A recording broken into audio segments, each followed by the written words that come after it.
Hello everyone, क्या हाल चाल है। तो आज के इस वीडियो में हम क्लास 9 की जो आखिरी एक्सरसाइज है चैप्टर 3 की the end of chapter exercises इसको हम कवर करने जा रहे हैं। चैप्टर 1 और चैप्टर 2 के कंपेयर में इसमें क्वेश्चंस थोड़े से आसान हैं, समझने में आसानी होगी। और इसके अलावा एक्सरसाइज 3.1 से लेकर 3.5 तक मैं अपलोड कर चुका हूँ। जिसका मन हो या जिसकी बैंड बजी हुई हो, जिसका कल एग्जाम हो, जाके वो देख सकता है। अगर 2x पे देखोगे तो मेरे ख्याल से लगभग 1.5-2 घंटे में तो चैप्टर ही खत्म हो जाएगा। ठीक है, तो जिसको ज़रूरत हो जाके वो देख सकता है, मेरे चैनल पे सर्च कर लेना, मिल जाएगी। तो आज के इस वीडियो में हम स्टार्ट करने जा रहे हैं आखिरी exercise, end of chapter exercises. तो बाकी बातें हम करेंगे वीडियो के लास्ट में। अगर तुम्हें वीडियो पसंद आए तो लाइक वगैरह बाद में तुम करते रहना, पहले पढ़ाई करो, पहले पढ़ाई कर लेते हैं। ठीक है, तो देखते हैं क्वेश्चन नंबर 1 क्या कह रहा है। अच्छा, एक चीज़ और, यहाँ पे मैं क्वेश्चन नहीं लिख रहा हूँ, पहले मैं क्वेश्चन लिखूँ फिर रफ करूँ, कोई सेंस नहीं बनता उसका। तो अगर पॉसिबल हो, अगर तुम्हारे पास किताब हो, जो अब कई बच्चों के पास आ चुकी है, तो अपनी किताब लेके बैठना। जब किताब नहीं भी लेके बैठोगे तो भी समझ में आ जाएगा, तुम खाली कॉपी लेके बैठ जाना। Convert the following rational number in the form of terminating decimal और non terminating and repeating decimal, okay, whichever the case में be by the process of long division. क्या नहीं समझ में आया? मोटा मोटा ये है कि हमें डेसिमल में कन्वर्ट करना है। हमें यहाँ पे 2 फ्रैक्शन दिए गए, इनको हम बोर्ड पे लिख लेते हैं फटाफट। तो जो पहला फ्रैक्शन हमें दिया गया है भाई, वो दिया गया है 3/50, 50। तो तुमने गाना सुना है, अब 50 तोला 50 तोला, वही 3/50 और 2/9। ठीक है, 2/9। अब हमें क्वेश्चन ये कह रहा है कि इसको डेसिमल में कन्वर्ट करके दिखाइए। हमने कहा भी कर देंगे सर, अभी देखिए। तो जो 3/50 है, जो हमारा 3/50 है, इसमें हम क्या करेंगे, 3 को 50 से डिवाइड करेंगे। पॉइंट लगाया, 0 बढ़ाया, डिवाइड तो होगा नहीं तो फिर से 0 बढ़ाएंगे, एक और 0 बढ़ा लेंगे। 56 300, 0.06। अब ये जो हमारा फ्रैक्शन है, ये पूरा का पूरा खत्म हो गया। तो ये कौन सा? ये है टर्मिनेटिंग, ये है हमारा टर्मिनेटिंग डेसिमल। ठीक, अब इधर देखते हैं क्या मामला है। 2 को डिवाइड करेंगे 9 से, डिवाइड नहीं होगा, 0 लगाओ, पॉइंट लगाया, 0 बढ़ाया, 9 2 18, 2 बचेगा, पॉइंट लगाए, फिर से बढ़ा लो, 9 2 18, फिर 2 बचेगा, फिर 9 2 18। जब तक ये मार्कर के इंक है तब तक ये सॉल्व होता रहेगा, जब तक ये सॉल्व होता रहेगा तब तक 2 2 2 2 2 आता रहेगा। तो 0.222222 चलता चला जाएगा। अब इतनी कारस्तानी से अच्छा आप इसे ऐसे लिख सकते हो, 0.2 बार, अरे सॉरी बार भाई मैं अपनी वीडियो में बता चुका हूँ, ये वाला बार नहीं, ये बार अलग बार है ना, ये वाला बार ना हुक्का बार, ये बार होता है अलग। ये बार क्या करता है? ये बार इस चीज़ को शो करता है कि भाई जिस नंबर के ऊपर बार लगा है दैट कीप्स रिपीटिंग। ओके, समझ में आ गया होगा। तो ये हो गया हमारा पहला, ये हो गया हमारा दूसरा। अच्छा, एक चीज़ और, ये हमारा खत्म हो रहा है, नो, तो ये हमारा क्या है? Non terminating but repeating. तो यहाँ पे हम लिख देंगे आंसर कैसा है हमारा? Non terminating. क्यों नॉन टर्मिनेटिंग? क्यों? क्योंकि खत्म नहीं हो रहा भाई। नॉन टर्मिनेटिंग और नॉन टर्मिनेटिंग रिपीटिंग। तो ये जो हमारा डेसिमल था ये टर्मिनेटिंग था, क्यों? क्योंकि ये खत्म हो गया था। और ये क्या है? Non terminating repeating. ठीक है, पहला क्वेश्चन इसी के साथ खत्म होता है। आप में से जिसका मन करे नोट कर ले। ठीक है, अब हम स्टार्ट करने जा रहे हैं क्वेश्चन नंबर 2। इसको हम करेंगे रफ।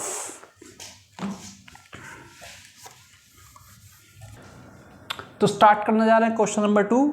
लिखा है proof that √5 is an irrational number. अच्छा, मेरी बात सुनो, ये जो टॉपिक है नंबर को इर्रेशनल प्रूफ करने वाला, पहली बात तो ये इर्रेशनल होता क्या? इर्रेशनल भाई वो होता है जो p/q फॉर्म में नहीं लिख सकते, या जिसे हम फ्रैक्शन की फॉर्म में नहीं लिख सकते।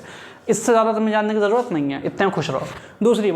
दूसरी बात ये कि ये जो क्वेश्चन है इसके जैसा नहीं, एग्जैक्ट ये क्वेश्चन ये इस साल CBSE 2026 का जो बेसिक मैथ्स का पेपर था 10th क्लास का, उसमें ये आया था।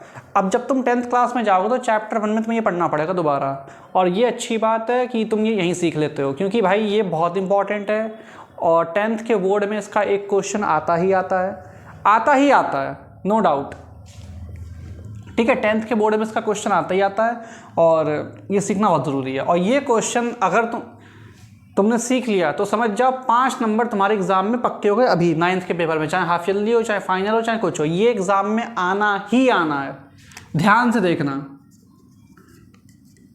ठीक है, तो हमें ये प्रूफ करना है कि √5 एक इरेशनल नंबर है। तो हमने माना let √5 be a rational number. हमने माना √5 क्या है, एक रेशनल नंबर। अच्छा, रेशनल नंबर क्या होता है, जो P/Q फॉर्म में लिख सकते हैं, या जो हम A/B फॉर्म में लिख सकते हैं, मतलब मोटा मोटा फ्रैक्शन की फॉर्म में। तो अगर ये रेशनल नंबर है तो ये भी फ्रैक्शन की फॉर्म में हो जाएगा। तो हमने √5 को मान लिया A/B। और यहाँ पे कंडीशन होती है बाबू, क्या क्या कंडीशन होती है कि A और B आर को प्राइम, A, B आर को प्राइम। क्या बोला मैंने कि अगर आपका √5 रेशनल नंबर है तो ये होगा A/B फॉर्म में, जहां पे आपके A और B क्या होंगे, को प्राइम। अब सुनिए, को प्राइम का मतलब क्या होता है, कई बच्चों को नहीं पता होगा को प्राइम का मतलब क्या होता है, तो मैं बता देता हूँ। को प्राइम का मतलब होता है जिसमें 1 के अलावा कुछ भी कॉमन ना हो। अपनी कॉपी में स्टार बना के लिख लो, ठीक है, those numbers that have no common factor other than 1। ऐसे नंबर जिसमें 1 के अलावा कोई भी अदर कॉमन फैक्टर नहीं होता है, जिसमें 1 के अलावा कुछ भी कॉमन ना हो। एग्जांपल के तौर पे 2 और 5, 1 के अलावा क्या कॉमन है बता दो, कुछ कॉमन नहीं है, तो इन नंबर्स को हम क्या बोलेंगे, 2, 5। अब तुम में से कोई बोल सकता है भैया 2/4 ये भी तो रेशनल नंबर है, पर इसमें 2 कॉमन है। हाँ बेटा, पर जब सिंपल फॉर्म में आओगे अब 1 के अलावा कुछ भी कॉमन नहीं है। मतलब एक ऐसा फ्रैक्शन जो सिंपलेस्ट फॉर्म में, जिसमें 1 के अलावा कुछ भी कॉमन ना हो, उसे वही क्या होता है, रेशनल नंबर। या नहीं, तुम ऐसे मत समझो, तुम खाली इतना समझो कि A और B को प्राइम है। को प्राइम क्या होता है, जिसमें 1 के अलावा कुछ भी कॉमन ना हो। ठीक है, B अपॉन में इधर जाएगा तो मल्टीप्लाई होगा, तो √5B ऊपर जाएगा मल्टीप्लाई होगा, तो √5B = A। अब हम करेंगे squaring on both side, squaring on both side. तो √5B का स्क्वायर = A का स्क्वायर, तो √5 का स्क्वायर 5 और B का B स्क्वायर और A का A स्क्वायर। अब सुनो, 5 वापस ले आएंगे नीचे, तो B square = A square upon 5। यहां तक सबको समझ में आ गया होगा, जैसे नहीं आया उसके लिए एक बार फिर से। हमने माना √5 एक रेशनल नंबर है, अगर रेशनल नंबर है तो फ्रैक्शन फॉर्म में होगा, तो √5 = A/B फ्रैक्शन फॉर्म। जहां पे हमने एक चीज़ और जोड़ दी, क्या कि A और B क्या होंगे, को प्राइम। अब हमने कर दिया squaring on both side, squaring on both ऊपर भेज दिया, तो √5B का स्क्वायर = A का स्क्वायर। इसको हम डायरेक्ट भी स्क्वायर कर लेते तो भी कोई दिक्कत नहीं होती। तो √5B का 5B स्क्वायर आ गया, A का A स्क्वायर आ गया, B आ गया नीचे। अब सुनो, ये जो A स्क्वायर है 5 से क्या हो रहा है, जो A स्क्वायर है ये 5 से क्या हो रहा है, डिवाइड। और अगर A का स्क्वायर डिवाइड हो रहा है तो A भी डिवाइड होगा। तो यहाँ पे हम लिख लेते हैं, since A square is divisible by A square is divisible by 5, क्योंकि जो A का स्क्वायर है वो 5 से डिविजिबल है, सो A is also divisible by 5।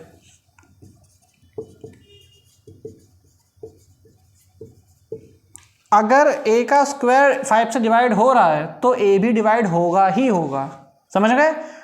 तो यहां पे हमारा आधा क्वेश्चन कंप्लीट हो गया। इसको नोट कर लो, पॉज करके वीडियो इसको करो नोट। अब क्योंकि भाई A स्क्वायर 5 से डिविजिबल है तो A is also divisible by 5, इतना नोट करो। कर लिया? अब मैं कर रहा हूं रफ, ठीक। अब तुम्हें याद होगा अभी जो मैंने रफ किया उसमें मैंने एक इक्वेशन बनाई थी, 5B स्क्वायर = A स्क्वायर बनाई थी। या ऐसे समझो, अभी जो हमने इक्वेशन बनाई थी वो क्या थी, B square = A square upon 5। तभी तो मैंने लिखा था A square divisible by 5, so A is also divisible. अब सुनो, मैंने जो यहाँ पे लिखा था उसमें मैंने क्या लिखा था कि जो A है वो 5 से डिवाइड हो रहा है। अब ये बताओ, अगर तुम डिवीजन करोगे तो कुछ आंसर भी आएगा। अगर आप दो नंबरों को डिवाइड करेंगे तो क्या आंसर नहीं आएगा? बिल्कुल आएगा सर। क्या आंसर आएगा? आंसर आता है क्वेश्चंट। अगर आप A को 5 से डिवाइड करेंगे तो क्वेश्चंट आएगा, कुछ आंसर आएगा। उस आंसर को हमने क्या मान लिया, C, और 5 चला जाएगा ऊपर, तो A कितना हो गया, 5C। ये चीज किसे समझ में नहीं आई? जिसे ये समझ में आ गया समझ जाओ भीड़ से अलग हो गया। अधिकतर टीचर क्या करते हैं, बेटा एक काम करो, ये ए को मान लो 5C। सर क्यों मान ले, मैंने कहा ना मान। बेटा तुझे समझ में आया, तू बेटा एक काम कर, ए को 5C मान ले। सर क्यों, ये कहाँ से आया, मैंने कहा ना जितना बोला उतना कर, तेरा आंसर आ गया ना, चुप रहे। तो बहुत से टीचर्स क्या बोलते हैं, रट लो, रट्टो नहीं, समझो। अभी हमने यहाँ पे क्या लिखा था कि a इज डिविजिबल बाय 5। जब a को आप 5 से डिवाइड करोगे तो कुछ आंसर भी आएगा, उस आंसर को हमने क्या मान लिया, c। तो a हो गया हमारा 5C, यहाँ से आया। तो अब हम यहाँ पे लिखेंगे late a equal to 5C। और अगर आपका a 5C है तो a की जगह क्या आएगा, 5C आएगा। तो b square equal to a की जगह 5C का स्क्वायर अपॉन 5। देखो भैया समझो, a की जगह 5C आ गया और a का यहाँ पे क्या है, स्क्वायर, तो 5C का भी क्या हो जाएगा, स्क्वायर। कोई दिक्कत, ये चीज़ किसे समझ में नहीं आई, फिर से समझो। थोड़ा सा हो सकता है तुम्हें टफ लगे, तो हो सकता है टफ लगे, लेकिन एक बार समझ जाओगे ना मज़ा आ जाएगा, क्योंकि ये 9th में भी काम आएगा, 10th में भी काम आएगा, और 5 नंबर का क्वेश्चन आएगा पक्का। ठीक है, देखो हमने माना a कितना है, 5C। कहाँ कैसे मान लिया आपने, हमने यहाँ करके दिखाया ना अभी। और एक b स्क्वायर का b स्क्वायर, इक्वल का इक्वल, a की जगह 5C और a का स्क्वायर तो 5C का भी स्क्वायर हो जाएगा, अपॉन में 5 का 5। सब आ रहा है। अब देखो b स्क्वायर इक्वल टू 5 का स्क्वायर 25 और c का c स्क्वायर अपॉन में 5, 5 5 था 25। तो यहाँ से हमारा क्या आ गया, b square equals to 5C square.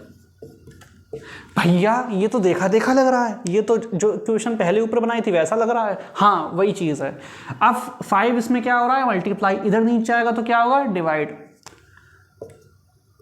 B अगर समझ में ना आए कमेंट कर देना, मैं अलग से वीडियो बना दूंगा उसके ऊपर दोबारा से, मुझे कोई दिक्कत नहीं है। 5 मल्टीप्लाई हो रहा है, नीचे आएगा डिवाइड हो जाएगा। अब क्या हो गया ये, अब तो भैया सेम इसके जैसा हो गया। अब देखो 5 अपॉन में आ गया, किसके अपॉन में आ गया, b के अपॉन में। तो b square is divisible by 5। अब देखो यहाँ पे हम क्या लिखेंगे, since b square is divisible by 5, so b square 5 से डिविजिबल है, सो b is also divisible by 5।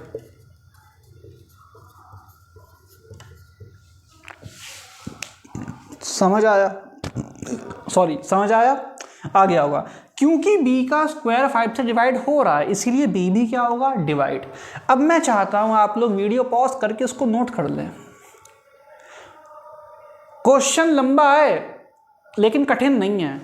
Question लंबा है इसलिए थोड़ा सा कॉम्प्लिकेटेड लग रहा है, लेकिन इतना कॉम्प्लिकेटेड है नहीं। ठीक है, नोट कर लिया, अब मैं रफ कर रहा हूं।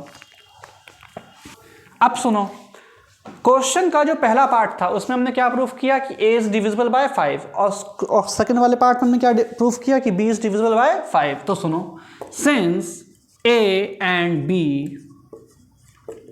बोथ आर डिविजिबल बाय 5, क्योंकि a एंड b दोनों 5 से कैसे हैं, डिविजिबल। अगर दोनों 5 से डिविजिबल हैं इसका मतलब a and b both are divisible by 5, which means a and b have 5 as a common factor। क्योंकि a और b दोनों 5 से डिवाइड हो रहे हैं, इसका मतलब जो a और b है उसमें 5 क्या है, कॉमन फैक्टर है दोनों में, तभी तो दोनों को डिवाइड कर रहा है। लेकिन हमने क्या कहा था कि a और b कैसे हैं, कोप्राइम, और कोप्राइम में 1 के अलावा कुछ भी कॉमन नहीं होना चाहिए, पर यहां तो कॉमन हो गया, 5 हो गया, इसका मतलब ये कोप्राइम नहीं हो पाएगा।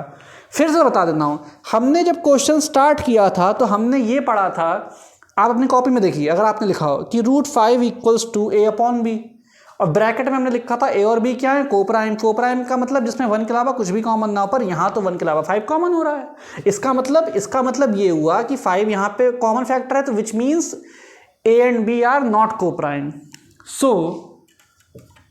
a and b are not coprime। और अगर a और b कोप्राइम नहीं है तो इसका मतलब क्या हुआ, अगर a और b को प्राइम नहीं है, इसका मतलब √5 जो हमने रेशनल नंबर माना था वो नहीं हो पाएगा, which means √5 is not rational number. इसका मतलब जो हमने √5 रेशनल नंबर माना था वो गलत मान लिया था, नहीं हो पाएगा। Hence our assumption was wrong।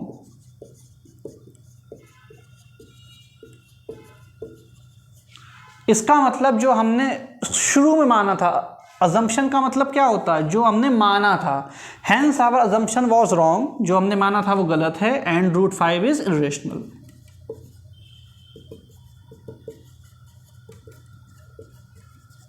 ठीक, क्या तुम्हें समझ आया? अगर आया तो प्लीज़ कमेंट करके मेरे ऊपर एहसान करो, भैया आया। ठीक है, अगर नहीं आया तो भी बताओ नहीं आया। a और b दोनों 5 से डिविजिबल हो रहे हैं, इसका मतलब a और b दोनों का कॉमन फैक्टर कौन है? 5। इसका मतलब अगर कॉमन फैक्टर 5 है तो 1 के अलावा तो एक और कॉमन फैक्टर आ गया, इसका मतलब a और b को प्राइम नहीं है। अगर को प्राइम नहीं है तो इसका मतलब √5 रेशनल भी नहीं होगा। इसका मतलब गलती किसकी है? मेरी। गलती किसकी है? मेरी है कि हमारा इनिशियल जो हमने शुरू में माना था, इनिशियल अजम्पशन कैसा था? गलत। और अगर आपने गलत मान लिया था तो इसका मतलब क्या होगा? ये इरेशनल ही होगा। इसी के साथ सेकंड क्वेश्चन खत्म, और ये थोड़ा सा लंबा है और ये इकलौता तरीका है इसे सॉल्व करने का। इसके अलावा आप किसी भी तरीके से इसे सॉल्व नहीं कर सकते। आपको ये सीखना पड़ेगा और आपको ये सीखना ही सीखना है, क्योंकि ये आपका 5 मार्क्स में आएगा। मैं ये नहीं कह रहा हूँ आ सकता है, मैं ये कह रहा हूँ आएगा। हाफ ईयरली का जब तुम एग्जाम देने जाओगे तो सेक्शन सी और सेक्शन डी में ये तुम्हारा स्वागत करेगा ये क्वेश्चन 5 मार्क्स में। ये तुम्हें सीख के ही जाना है एग्जाम में, ठीक है? इसे नोट करो। तो स्टार्ट करने जा रहे हैं क्वेश्चन नंबर 3। क्या लिखा है? Convert the following decimal numbers in the form of PYQ। हमें यहाँ पे 9 पार्ट दिए गए हैं। अब 9 पार्ट तो भाई मैं नहीं कर पाऊंगा। इसमें जो पहला वाला पार्ट है वो आसान सा ही है तो वो भी नहीं करूँगा। मैं एक काम करता हूँ, इसका 3rd, 4th, 5th और 8th, 3rd, 4th, 5th और 8th मैं इतने पार्ट करके दिखा देता हूँ, बाकी आप खुद करिएगा। और कोई दिक्कत हो तो बताइएगा, हमें वो भी करके दिखाएंगे, दोबारा वीडियो बना देंगे, हमें कोई दिक्कत नहीं है। तो 3rd का 3rd पार्ट हम करेंगे, ठीक?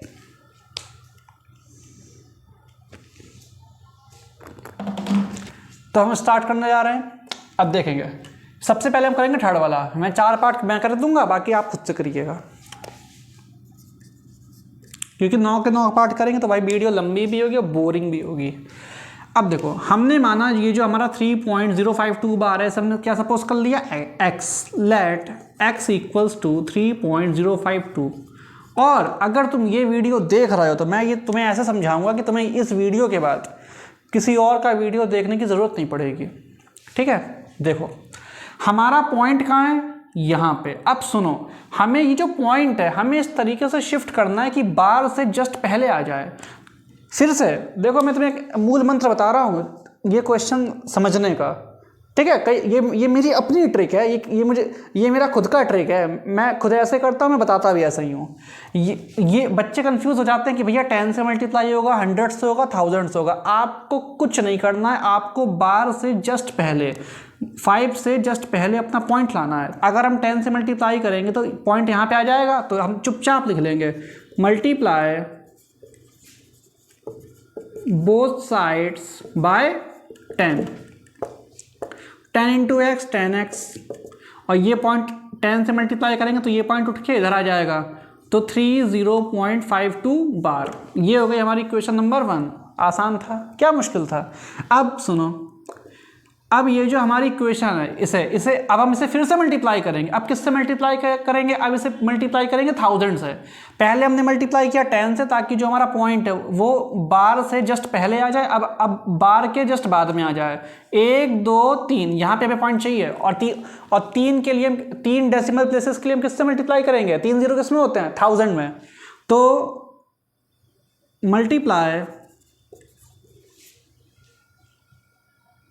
Multiply x equals to 3.052। इस इक्वेशन को मल्टीप्लाई किससे करेंगे? बाय 1000। जब आप इसका 1000 से मल्टीप्लाई करेंगे तो 1000 इंटू एक्स 1000x, और जब आप इसका 1000 से मल्टीप्लाई करेंगे, देखो 3.052 है और 1000 से मल्टीप्लाई करेंगे तो जो हमारा पॉइंट है 3 डेसिमल प्लेसेस आगे चला जाएगा, तो 1 2 3 पॉइंट यहाँ पे आ जाएगा, तो 3052.52 बार। समझ में आया? नहीं आया? समझो, जब आप, इसका मतलब क्या है, 3.052 का मतलब है 3.052 और बार किस पे है, सिर्फ 52 पे ही है, तो 5252 रिपीट करेगा। हमने कर दिया 1000 से मल्टीप्लाई, तो जो हमारा पॉइंट है वो 3 कदम आगे आ गया, यहाँ पे आ गया, तो अब आपका 3052 तो यही सेम आ गया, और पॉइंट का पॉइंट और 52 रिपीट हो रहा है, तो ये बार, तो हमने वही चीज़ तो लिखी है, वही तो लिखा है हमने। तो हमने इसे आसान कैसे बनाया अपने लिए कि पहले हमने मल्टीप्लाई किया ताकि जो हमारा पॉइंट है वो बार से जस्ट पहले आ जाए, फिर हमने मल्टीप्लाई किया कि जो हमारा पॉइंट है वो बार से जस्ट बाद में आ जाए। दोनों इक्वेशंस हमने बना ली। अब हम इसे करेंगे सब्ट्रैक्ट। तो subtract equation first and second, अब हम इसे करेंगे सब्ट्रैक्ट। ठीक है, अब एक काम करते हैं, सिर्फ कर लेते हैं, ज़रा लिखने की जगह होनी चाहिए पहले।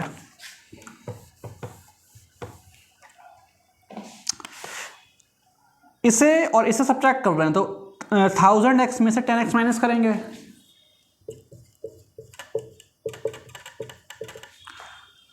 $3052.52 बार, 3052.52 बार में से हम सब्ट्रैक्ट करेंगे, कितना सब्ट्रैक्ट करेंगे, 3.052 बार, सॉरी 30.52 बार, 30.52 बार, ये तो पूरे कट जाएगा, माइनस कर लो,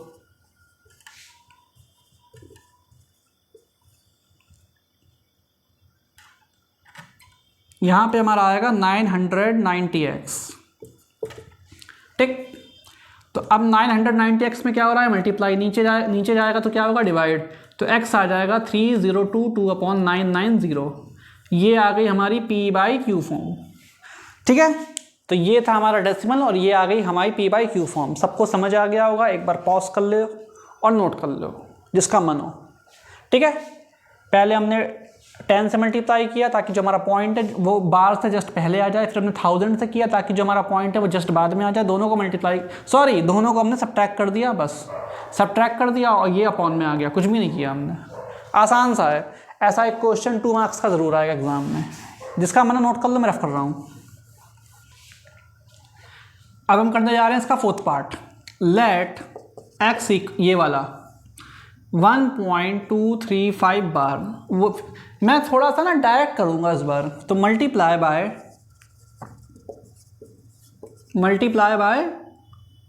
होल इक्वेशन हम किससे करेंगे, 10 से, ताकि पॉइंट बार से पहले आ जाए। Multiply equation by 10 and 1000। जब आप 10 से मल्टीप्लाई करेंगे तो 10 × x 10x, और पॉइंट एक नंबर आगे आ जाएगा, तो 12.35 बार, ये हो गई इक्वेशन नंबर 1। और जब आप 1000 से करेंगे तो आपका आएगा 1000x, और 12 क्योंकि पॉइंट हमारा 3 नंबर आगे आ जाएगा, तो 1235.35 बार। अब हम इन दोनों को क्या कर लेंगे, minus. Subtract equation first and second, ये सेकेंड लिखा है मैंने, कंफ्यूज मत हो जाना। इसमें से ऐसे माइनस कर लेंगे, 1000 में से 10x गया, और 1235.35 बार, इसमें से 12.35 बार को हम क्या करेंगे, सब्ट्रैक्ट, इसे काट डालो, 1223 हमारा यहाँ पे ये आएगा। और ठीक है, 1000 में 10 गया, 990x इक्वल टू 1223 12। अब देखो ये क्या हो रहा है, x में मल्टीप्लाई, ये नीचे आएगा तो क्या हो जाएगा, डिवाइड। ठीक, तो ये भी हमारा किस में आ गया, p/q फॉर्म में। ठीक है, बिल्कुल पिछले वाले के जैसा है, बिल्कुल पिछले वाले के जैसा है। अब एक काम करो, मेरी सलाह तो ये है कि तुम कॉपी में इसे खुद से करो पहले, फिर मेरा देखना। पहले खुद से करो, तुम कर सकते हो, ये बहुत आसान है। रफ कर रहा हूँ उसे मैं, वीडियो पॉज करो, इसे खुद से करो, फिर मेरा देखना। क्योंकि ऐसा है, जितना तुम्हें डर लगता है, डर तुम्हें हमेशा ज़्यादा ही लगता है। ठीक है, हो सकता है तुम ये खुद से करो और तुम्हें डर लग रहा हो, तुम्हारे मन में पहले मैं करूं फिर तुम करो, ऐसा कुछ नहीं है। तुम करो, तुम भी कर लोगे। Let x equal to 0.23। अब बार से जस्ट पहले ही पॉइंट है, तो इसमें हमें ज़्यादा मुशक्क़त नहीं करनी पड़ेगी। हम क्या करेंगे, ये हमारी होगी equation number 1, multiply equation 1 by 100, ताकि पॉइंट हमारा यहाँ पे आ जाए 3 के बाद। तो 100x इक्वल टू 23.23 बार, ये हो गया हमारा इक्वेशन नंबर 2। दोनों को उठा के कर देंगे सब्ट्रैक्ट। तो अब यहाँ पे पहले लिखना पड़ेगा हमें, 100 में x माइनस करेंगे,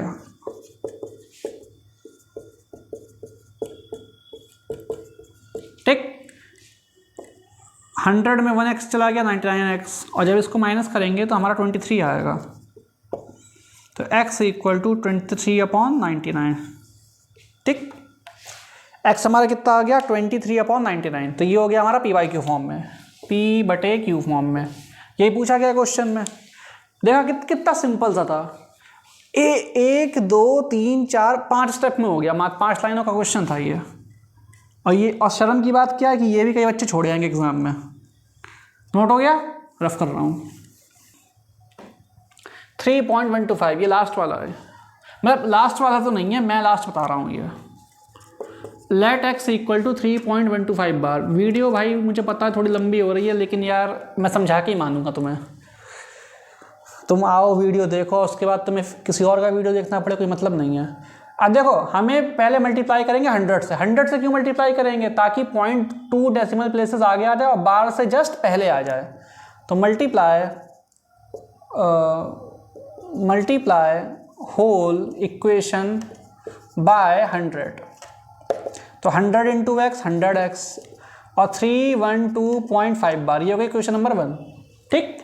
हमने 100 से मल्टीप्लाई किया, तो ये जो हमारा पॉइंट है 2 कदम आगे आ गया। अब multiply whole equation by x equal to 3.125। हम बताना पड़ेगा ना ये वाली इक्वेशन। मल्टीप्लाई होल इक्वेशन कौन सी, ये वाली, बाय 1000 से मल्टीप्लाई क्यों किया। देखो पहले हमने मल्टीप्लाई किया 100 से क्यों किया, ताकि जो पॉइंट है बार से जस्ट पहले आ जाए। अब 1000 से कर रहे हैं। 1000 से क्यों कर रहे हैं, ताकि जो पॉइंट है बार के जस्ट बाद में आ जाए। तो 1000x इक्वल टू 3125.5 बार, ठीक है। हो सकता है किसी को ना समझ में आया, उसे मैं साइड बता देता हूँ। जब आप 3.125 बार का मतलब क्या होता है, 5 5 5, ये तो मतलब होता है, क्योंकि 5 पे बार है तो 5 ही रिपीट होगा। और जब आप इसका 1000 से मल्टीप्लाई करेंगे तो आपका पॉइंट 1 2 3 3125.555, तो यहाँ बार लगा लो। तो मैंने वही लिखा है यहाँ पे, ठीक। अब सब्ट्रैक्ट, ये हो गया आपकी equation number 2। Subtract equation first second, ठीक। अब इसे मैं करने जा रहा हूँ रफ, क्योंकि भाई लिखने की जगह भी चाहिए मुझे। 1000x में से 100x माइनस कर लो। 1000x माइनस 100x 3125.5 बार, 312.5 बार। 1000 में 100 गया 900x, 1000 में 100 चला गया तो 900, और माइनस करो 5 में 2 गया 3, 2 में 1 गया 1, 31 में 3 गया 28। तो x इक्वल टू 2813.900। तो ये आ गया हमारा आखिरी वाला भी p/q फॉर्म में। इसी के साथ हमारा थर्ड क्वेश्चन खत्म, ठीक है। 9 पार्ट थे आपके, 9 में से 4 मैंने बता दिए, अब बाकी आप खुद से ट्राई करेंगे, ठीक है। ये वाला पार्ट खत्म हो गया, सबको समझ में आ गया होगा। जिसे ना समझ में आए वो वीडियो एक बार रिपीट पे देखे, ठीक है। अब मैं इसकी रख करने जा रहा हूँ। अब हम चलेंगे अगले क्वेश्चन की तरफ। तो स्टार्ट करने जा रहे हैं क्वेश्चन नंबर 4। देखें क्या कहा जा रहा है। हमें इन 2 नंबर्स को नंबर लाइन पे शो करना है। अब देखो तुम्हारे स्कूल में कैसे बताया मुझे नहीं पता, अब मैं जो बता रहा हूँ तुम वो देखो, तुम्हें आसान लगेगा और तुम एग्जाम में आराम से कर दोगे। हम कर रहे हैं फर्स्ट वाला, ये रही नंबर लाइन 0 1। क्या बनाया मैंने, एक नंबर लाइन बना ली, ये 0 है और ये 1 है। अब 0 से लेके 1 तक के हम 10 पार्ट्स करेंगे।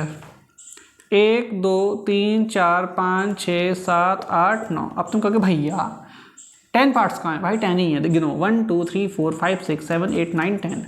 अब हमें क्या चाहिए? 0.5। अब सुन, जो 0.5 है वो 0.5 और 0.6 के बीच में ही तो आएगा। तो सुनो, 0 से गिनेंगे 1 2 3 4 5, तो ये है हमारा 0.5 और ये है हमारा 0.6। अब हम इसे करेंगे जूम। अब हमारा ये क्या आ गया? 0.5 और ये हमारा क्या आ गया? 0.6। ठीक, अब इसके 10 पार्ट्स करेंगे। 1 2 3 4 5 6 7 8 9, यहाँ पे मान लेते हैं 0.6। 1 2 3 4 5 6 7 8 9 और यहाँ पे आ गया 0.6। हमने क्या किया? हमने पहले 0 से लेकर 1 तक की नंबर लाइन बनाई, उसके बाद हमने उस पर 0.5 से 0.6 बनाया, फिर हमने उसको जूम करके ये बना लिया। अब जो 0.5 है, इस 0.5 तो यही है, और 0.51 52 53, तो ये क्या है हमारा? 0.53 और ये हमारा क्या है? 0.54। अब हम इसको जूम करेंगे, फिर से एक नंबर लाइन बनेगी।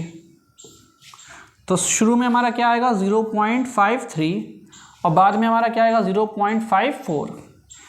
1 2 3 4 5 6 7 8 9, 0.53 ये रहा, 0.531 लिख लेते हैं, 0.531 0.532, तो यहाँ पे हमारा क्या आ गया? 0.532।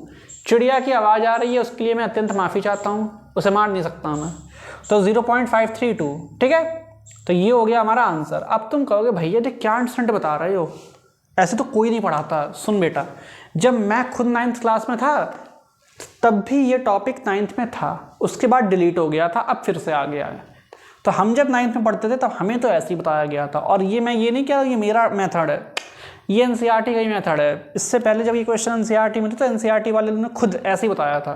तो अगर एग्जाम में आएगा तो तुम्हें ऐसे ही करना है, वरना तुम खुद बताओ ना 0 से लेकर 1 तक में इतना माइन्यूट कौन करेगा। अगर तुम 0 से 1 बनाओगे और 0.5 खाली बना के चले जाओगे तो तुम्हें मार्क्स नहीं मिलेंगे। तुम इस भ्रम में मत रहना कि हम नंबर लाइन बनाएंगे 0 से लेकर 1 तक और ये खाली 0.5 बना के चले जाएंगे, नंबर मिल जाएंगे। कुछ नहीं मिलेगा, काट के रख देगा टीचर। पहले आपको 0.5 0.6 दिखाना पड़ेगा, फिर आप उसे जूम करेंगे, फिर 0.51 0.52 0.53 0.54, फिर मार्क करना पड़ेगा, फिर जूम करना पड़ेगा, फिर 0.53 और 0.54 के बीच में 10 गैप बनेंगे, तो फिर 0.531 0.532 0.533। तो अब आपका ये आंसर आएगा, ठीक है। जो सही तरीका है वो यही है। अगर एग्जाम में आएगा तो आप ऐसे करके आएंगे। इसे मैं करने जा रहा हूँ रफ, जिसका मतलब पॉज करके नोट कर ले। इसी के साथ हमारा पहला वाला पार्ट हो चुका है खत्म। अब हम करेंगे सेकंड पार्ट। तो सेकंड पार्ट कौन सा? ये वाला 0 1।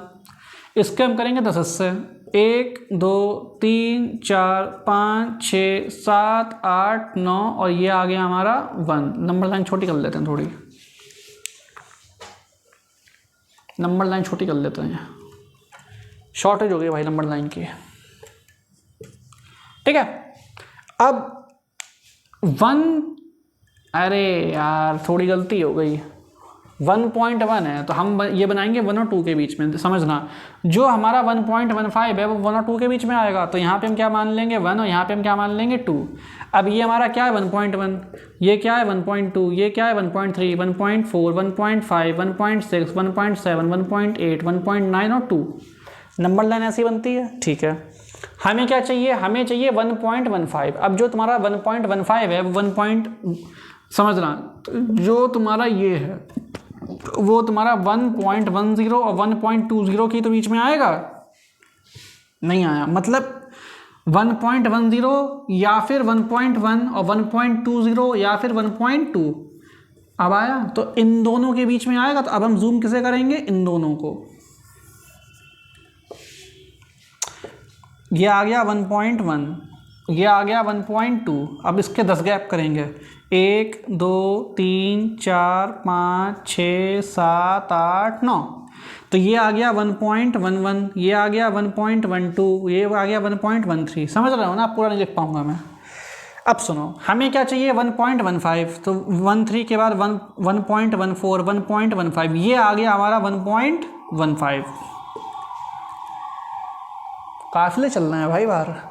1.15 आ गया, ठीक, 1.15 आ गया, तो ये हो गया हमारा आंसर। नहीं, अभी भी हमारा आंसर नहीं हुआ, समझना, अभी भी हमारा आंसर नहीं हुआ। कैसे नहीं हुआ, इसे मार्क कर लेते हैं ऊपर की तरफ। 1.11, 1.12, 1.13, 1.14, 1.15, तो यहाँ पे आएगा हमारा 1.15 जो अभी मैंने नीचे बनाया था। अब इसे भी जूम करो, हमें चाहिए 1.15 बार, इसका मतलब हुआ 1.155 चाहिए हमें, ये रिपीट भी तो होगा। अब इसे भी जूम करो, तो अगला नंबर अब क्या बनेगा, अब बनेगा 1.15, और यहाँ पे क्या बनेगा यहाँ पे क्या आएगा 1.16। अब इसके भी 10 हिस्से करो, 1.151, 1.152, 1.153, 1.154, 1.155, तो ये आ गया हमारा आंसर। अब हमारा आंसर पूरा हो चुका है, तो नंबर लाइन पे हमने सक्सेसफुली 1.155 को शो कर दिया। ये हो गया हमारा आंसर, ठीक है। अब तुम कहोगे भैया एक काम करो, चैन से ना बैठने तो इसे भी जूम कर लो। बेटा ऐसे भी कर सकता हूँ मैं, बार लगाए, बार का मतलब समझते हो, जो कभी ख़त्म ना हो। अगर हम चाहें ना तो इसे भी जूम कर सकते हैं अभी, हाँ ठीक है। तो ये फाइनली हमारा सेकेंड पार्ट हो गया पूरा, समझ में आ गया होगा। अगर एग्जाम में आएगा तो आप ऐसे ही बनाएंगे, सही तरीका भी यही है, ऐसे ही बनाओगे। और कई बच्चों को स्कूलों में तो ऐसे कराया भी गया होगा, ठीक है। जिसका मैंने पॉज करके नोट कर ले, अब मैं सिर्फ करने जा रहा हूँ। तो स्टार्ट करने जा रहे हैं क्वेश्चन नंबर 5th। बहुत आसान सा साधारण सा क्वेश्चन, देखेंगे क्या कहा जा रहा है। Find 6 rational number. अब सुनो, हमें 3 और 4 के बीच में 6 रेशनल नंबर निकालने हैं। इसके अपॉन में कुछ नहीं है तो क्या मान लेंगे 1, जिसका कोई नहीं होता उसका 1 होता है। और 4 के भी अपॉन में कुछ नहीं है तो क्या मान लेंगे 1, और ये क्या है 6। तो हमें नंबर कितने चाहिए 6। अब देखो सुनो मेरी बात, तुमने सुना अपनी मम्मी को कहते हुए कि बेटा एक काम करते हैं 2 रोटी एक्स्ट्रा बना देते हैं, खाना बचा रहे, कम नहीं पड़ना चाहिए। वो चीज़ तुमने सुनी है कि घर में जब गेस्ट आते हैं तो खाना बचा रहे वो चलेगा, कम नहीं पड़ना चाहिए। वही चीज़ यहाँ पे है। 3 और 4 के बीच में हमें नंबर कितने चाहिए 6। हम मल्टीप्लाई करेंगे 10 से। 10 से क्यों किया, ताकि नंबर कम ना पड़े हमें, ठीक है। फिर से इसके अपॉन में कुछ नहीं है, क्या मान लिया 1, इसके अपॉन में कुछ नहीं है, क्या मान लिया 1। दोनों का 10/10 से किया मल्टीप्लाई, 3 10 30, सब यहीं मर लो। 3 10 30, 1 10 10, 4 10 40, 1 10 10। अब हमें इसके और इसके बीच में 6 नंबर निकालने हैं, नहीं निकाल पाओगे, डिनोमिनेटर सेम है। 30 और 40 के बीच में हमें कितने नंबर निकालने हैं 6 नंबर। 31/40, 32/40, 33/40, 34/40, 35/40 और 36/40। 40 बोलना हूँ, कुछ और समझ लेना, हाँ ठीक है। तो ये हमारे 3 और 4 के बीच में हमारे 6 रेशनल नंबर आ गए, ठीक है। ऐसा एक क्वेश्चन आपके एग्जाम में आ सकता है, बिल्कुल आ सकता है। तो आप ऐसे ही करेंगे। इसका एक और मेथड है, पहले इन दोनों को प्लस करो, 2 से डिवाइड करो। वो यार लंबा मेथड है, आउटडेटेड है, उसमें ना तुम्हें मेहनत ज़्यादा करनी पड़ेगी। इसमें तुम्हारा 2 स्टेप में सारा काम हो गया, ठीक है। तो मैं तो यही सजेस्ट करूंगा, अगर आपके एग्जाम में क्वेश्चन आता है तो आप ऐसे करिए, आपको इजी पड़ेगा और मार्क्स उतने ही मिलने हैं। ऐसा थोड़ी है कि जो बच्चा ऐसे करेगा उसे 2 नंबर मिलेंगे और जो वैसे करेगा A+B/2 से उसे 6 नंबर मिल जाएंगे। मार्क्स तो सेम ही मिलेंगे। तो आसान और कम टाइम में जो चाहे वो किया करो। रफ कर रहा हूँ। तो स्टार्ट करने जा रहे हैं क्वेश्चन नंबर 6। आसान सा, बहुत आसान, मज़ा आएगा करने में, देखेंगे। 2/5 और 3/5 क्वेश्चन करने में भाई मज़ा आना चाहिए। क्वेश्चन करने में अगर मज़ा नहीं आ रहा है इसका मतलब तुम अनपढ़ आदमी हो, तुम खाली समय काट रहे हो, तुम पढ़ाई कर ही नहीं रहे हो। देखो दोनों का डिनोमिनेटर सेम है, दोनों का डिनोमिनेटर कैसा है सेम। हमें नंबर कितने चाहिए 5। अभी मैंने क्या बोला, नंबर कम नहीं पड़ने चाहिए, तो हम 5 के बदले किससे मल्टीप्लाई करेंगे 10 से। तो दोनों का करेंगे 10/10 से मल्टीप्लाई। 2 10 210, अरे नहीं यार 20, 5 10 50, 3 10 30, 5 10 50। अब इसके बीच में तुम 5 नंबर नहीं निकाल पाओगे, निकाल लोगे ना। लिखो 20 से 30 के बीच में 5 नंबर बताओ। 21, 22, 23, 24, 25। अबे नहीं 50 आएगा, और सबके अपॉन में 50 लगा लो।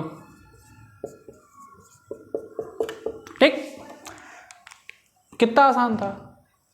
डिनोमिनेटर ऑलरेडी सेम था, अगर नहीं होता तो क्या करते, तो एलसीएम लेके पहले डिनोमिनेटर सेम कर लेते। नंबर कितने चाहिए 5, हमने मल्टीप्लाई किया 10 बाई 10, 10 बाई 10 से। 2 10 20, 3 10 30, 5 10 50, 5 10 50। 20 और 30 के बीच में 5 नंबर लिख दिया, सबके अपॉन 50 लगा दिया। क्या दिक्कत, हो गया आसानी से। तो इसी के साथ हमारा 6th क्वेश्चन भी होता है खल्लास, खत्म। अब हम करेंगे 7th क्वेश्चन, जिसका मैंने नोट करके रफ कर ले, अरे सॉरी नोट कर ले, रफ तो मैं करूँगा। तो स्टार्ट करने जा रहे हैं क्वेश्चन नंबर 7। सॉरी यहाँ पे मैंने लिखा नहीं, 6 को हटा के 7 लिख लेते हैं। पहले पढ़ेंगे क्या लिखा है, find 5 rational number between 1/6 and 2/5। अब देखो यहाँ पे हमारा डिनोमिनेटर कैसा है, अलग, तो हम पहले क्या करेंगे, डिनोमिनेटर सेम। तो 1/6 और 2/5, इसका मल्टीप्लाई करो 5/5 में, इसका मल्टीप्लाई करो 6/6 में। तो 5 1 5, 6 5 30, 2 6 12 और 5 6 30। ठीक, अब ये बताओ 5 से लेके 12, क्या हमें इसके बीच में 5 रेशनल नंबर मिल जाएंगे, मिल जाएंगे। 5 से लेके 12 के बीच 6 7 8 9 10 ऐसे ही मिल गए। तो लिख देंगे 5 रेशनल नंबर बिटवीन 5/30 एंड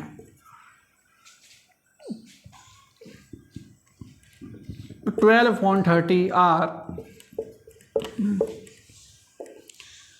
5 से गिनो, 5 और 12 के बीच में 6/30, 7, 8/30, 9/30 एंड 10/30। ठीक है, इन दोनों के बीच में 5 रेशनल नंबर कौन से होंगे, ये होंगे। अब तुम कहोगे भैया इन दोनों के बीच में कहाँ, इन दोनों के नहीं बेटा, ये और ये सेम चीज़ है, क्योंकि हमने सेम नंबर से ऊपर नीचे मल्टीप्लाई किया है, तो ये और ये सेम चीज़ है। ठीक, ये और ये लाइक फ्रैक्शन है। लाइक फ्रैक्शन क्या होते हैं, जिनकी सिंपलेस्ट फॉर्म सेम होती है। ठीक है, तो इन दोनों के बीच में 5 नंबर हमने लिख लिए, ये हो गए हमारे 5 रेशनल नंबर। इसी के अच्छा मल्टीप्लाई क्यों नहीं किया, तुम कहोगे भैया पिछले बार मैंने 10 से मल्टीप्लाई किया, इसमें नहीं किया क्योंकि हमें इसमें 5 नंबर ऐसे ही मिल गए। जब आपको नंबर ऐसे ही मिल रहे हैं तो आप ऐसे ही लिख लीजिए, आपको मल्टीप्लाई करने की ज़रूरत है तो आप मल्टीप्लाई कर लीजिए। अगर मान लो 5 की जगह यहाँ पे होता 10 और यहाँ पे होता 10 12 के बीच में 5 नंबर नहीं मिलेंगे, तो हम 10/10 से मल्टीप्लाई कर लेते। ठीक, इसी के साथ 7th क्वेश्चन खत्म। अब चलेंगे 8th की तरफ, नोट करो सर। तो स्टार्ट करने जा रहे हैं क्वेश्चन नंबर 8। थोड़ा सा ये इंपॉर्टेंट लग रहा है मुझे 2 मार्क्स के लिए, इसे ज़रा अच्छे से देख लेना। तो पहले हम लेंगे इन दोनों का एलसीएम। 3 और 5 का जब एलसीएम लेंगे तो 15 आएगा। तो 3 5 15, तो 5 × x 5x।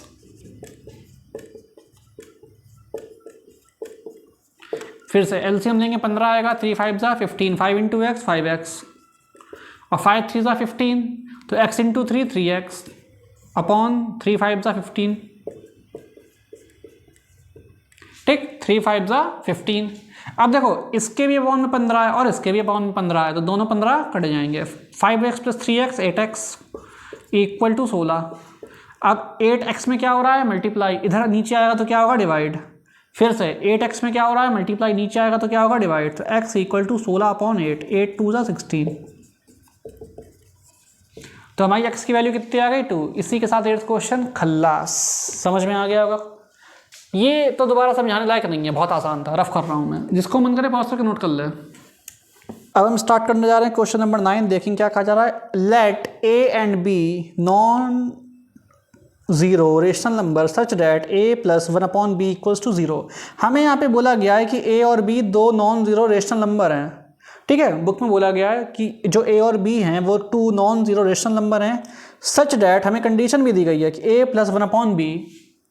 क्वेश्चन नंबर है हमारा 9, a + 1/b = 0। ठीक है, without assign any numerical values, हमें ये बोला गया है कि हम इसे कोई भी नंबर ना माने। Without assigning any numerical values का मतलब ये है कि हम इसे कोई भी नंबर अपनी तरफ से नहीं मान सकते। Determine whether a b is positive और निगेटिव। फिर से पढ़ रहा हूँ, determine whether a b is positive और निगेटिव, जस्टिफाई योर आंसर। ठीक है, अबे हट, हमें ये बताना है, हमें एक कंडीशन दी गई है, हमें बोला गया ए और बी दो रेशनल नंबर हैं, नॉन जीरो हैं, मतलब जीरो नहीं हो सकते, ना आप ए को जीरो ले सकते हैं ना बी को जीरो ले सकते हैं। और हमें ये बताना है कि जो ए इंटू बी है, ए बी, ये आपका पॉजिटिव है या निगेटिव है। अब सुनो, कुछ मत करो, ऐसे क्वेश्चन में क्या होता है, बच्चा कभी कभी टेंशन में आ जाता है, अरे अब क्या होगा, नंबर मानने को मना कर दिया, अरे अब क्या होगा, अब तो कुछ दिया भी नहीं है। तो ऐसे में मेरा तो यार ऐसा मानना है कि जितना कर सकते उतना करो, कुछ ना कुछ खुच्चन करते रहो, आंसर आ जाएगा। इसके अपाउन में कुछ नहीं तो क्या मान लेंगे, 1। इतना तो सब कर सकते हैं कि भाई जिसका कोई नहीं होता उसका 1 होता है, कई बार बता चुका हूँ। ठीक है, अब जब आप एलसीएम लेंगे तो कितना आएगा, बी आएगा। जब आप एलसीएम लेंगे तो कितना आएगा, बी आएगा। तो बी का ऊपर करेंगे मल्टीप्लाई, तो A into B, A B plus 1 और होल अपॉन में कितना आ जाएगा, बी, एलसीएम इक्वल टू 0। समझ आया? फिर से हमें पता है हम इसमें कुछ नहीं कर सकते, पर हम जितना कर सकते हैं उतना ही करो। ए के अपॉन में कुछ नहीं तो 1 तो लगा सकते हैं। फिर हमने देखा कि 1 और बी में कुछ भी सेम नहीं है, तब भी चलो एलसीएम लेंगे तो क्या आएगा, बी आएगा। तो जब एलसीएम लेंगे तो इसका ऊपर नीचे बी में मल्टीप्लाई करना पड़ेगा, तो ए इंटू बी, या ऐसा समझ लो इसका मल्टीप्लाई करेंगे, A into B, A B plus 1 का प्लस 1 अपॉन होल में क्या आ जाएगा, बी। अब ये जो बी ऊपर जाएगा, जब ये बी ऊपर जाएगा तो क्या होगा, मल्टीप्लाई, तो a B plus 1 equal to b into 0, 0 आएगा। नहीं आया क्या? फिर से देखो यार, ये बी नीचे डिवाइड में ऊपर जाएगा मल्टीप्लाई में होगा, तो नीचे से ऊपर जाएगा तो बी इंटू 0, 0। ठीक है, और ये प्लस का 1 है, इधर जाएगा तो माइनस का 1 हो जाएगा, तो a b equals to minus का 1।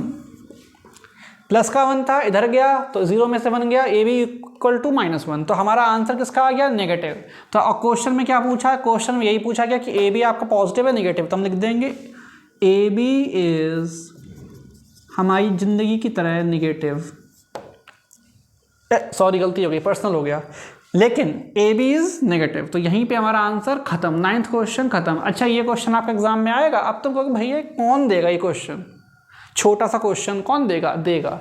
ये क्वेश्चन आपका एमसीक्यू में 1 मार्क में आएगा। ये क्वेश्चन या इसके जैसा क्वेश्चन आपका 1 मार्क में एमसीक्यू में दे सकते हैं। ये मत समझना कि थोड़ा सा लप्पू झन्ना टाइप का क्वेश्चन है तो एग्जाम में नहीं आएगा, एमसीक्यू में आएगा। करने जा रहे हैं क्वेश्चन नंबर 10। क्वेश्चन भाई बहुत बड़ा है, मैं बोर्ड पे नहीं लिख पाऊंगा इतना बड़ा क्वेश्चन, पढ़ देता हूँ खाली।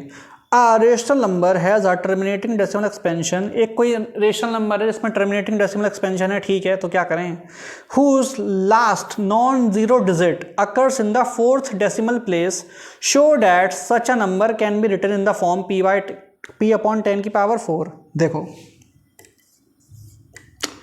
p अपॉन 10 की पावर 4। अब हमें ये बोला गया है कि एक रेशनल नंबर है, कैसा रेशनल नंबर, टर्मिनेटिंग, ठीक है।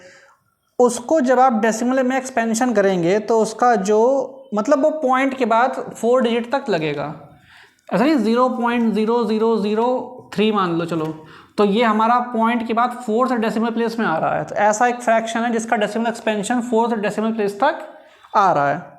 नहीं समझ में आया क्या? फिर से देखो, एक रेशनल नंबर है, क्या है, रेशनल नंबर है, उस रेशनल, और क्वेश्चन ये कह रहा है कि वो टर्मिनेटिंग है, खत्म हो जाएगा, और जब आप उसे डेसिमल में एक्सपेंड करेंगे तो वो पॉइंट के बाद 4th डेसिमल प्लेस तक आपका आएगा। तो ठीक है, अब देखेंगे आगे क्या कहा जा रहा है। Show that such a number can be written in the form p upon 10 की power 4 where p is an integer not divisible by 10। हमें ये भी बोला गया है कि जो p है, ये p, ये 10 से डिवाइड नहीं होना चाहिए। इज इट नेसेसरी, उसे पढ़ेंगे बाद में, उसे पढ़ेंगे बाद में। अब सुनो मेरी बात, हमने माना let p equal to 5। Question हमारा ये कह रहा है कि जो हमारा p है, फिर से पढ़ो, क्वेश्चन जो है वो हमारा ये कह रहा है कि रेशनल नंबर है, तो जो हमारा 5 है, क्या ये रेशनल नंबर है? हाँ है। जो हमारा 5 है ये रेशनल नंबर है, और जो हमारा 5 है, क्वेश्चन में एक चीज़ और बोली गई है कि जो आपका p है वो 10 से डिवाइड नहीं होना चाहिए। तो क्या 5 10 से डिवाइड हो जाएगा? नो। अब तुम कहोगे भैया 5 2 10, जो 10 है वो तो 5 से डिवाइड हो जाएगा, 5 2 10, लो कट गया, काट डाला। रुक जा मेरे भाई, 10 डिवाइड हो रहा है 5 से, 5 10 से डिवाइड करके दिखा दे मुझे। समझ में आया? क्वेश्चन का मतलब समझो। क्वेश्चन ये कह रहा है कि जो ये नंबर है ये 10 से डिवाइड, ये 10 को डिवाइड कर देगा पर खुद 10 से डिवाइड नहीं होगा। 2 2 4 होता है, 4 2 2 नहीं होता है। समझ में आई बात? 5 2 10 होता है, 10 2 5 नहीं होता है। 10 को डिवाइड करेगा but it is not, it can divide 10 but itself it is not divisible by 10। बात समझ में आई? ठीक है, तो ये जो हमारा 5 है ये एक रेशनल नंबर है, रेशनल नंबर है इसका, और इसके अलावा ये 10 से डिवाइड नहीं होगा। तो हमने p की जगह क्या सपोज कर लिया 5, तो हमारा आंसर कितना हो जाएगा 5/10 की पावर 4। 5/10 की पावर 4 है तो कितना हो जाएगा 10,000। जब हम इसको एक्सपेंड करेंगे, ये तो मैंने एग्जांपल के तौर पे लिखा था, इसे मत देखना। जब हम इसको एक्सपेंड करेंगे टर्मिनेटिंग डेसिमल में तो हमारा आएगा 0.0005, तो हमारा आएगा 0.0005। ठीक, अब देखते हैं क्वेश्चन आगे क्या क्या कह रहा है। इतना तो समझ में आ गया हमारे। क्वेश्चन हमारा ये कह रहा है is it necessary that the denominator of this rational number. अब हमारा रेशनल नंबर क्या बन चुका है? रेशनल नंबर हमारा ये बन चुका है 5/10,000। Is it necessary that the denominator of this rational number when written in the lowest form, when written in the lowest form. तो 10,000 को हम किस में लिखेंगे? लोएस्ट फॉर्म में। जब आप 10,000 को लोएस्ट फॉर्म में लिखेंगे तो 10,000 का हम पहले क्या करेंगे? Prime factorisation.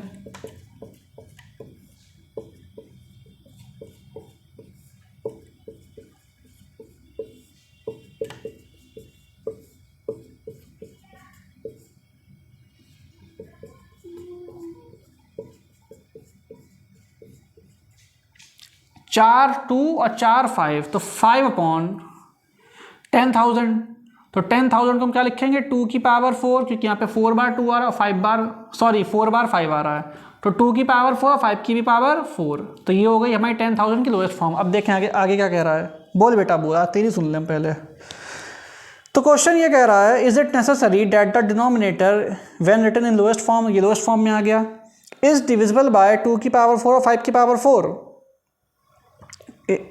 Is divisible by 2 की पावर 4 5 की पावर 4। ठीक है, is it necessary that the denominator of rational number,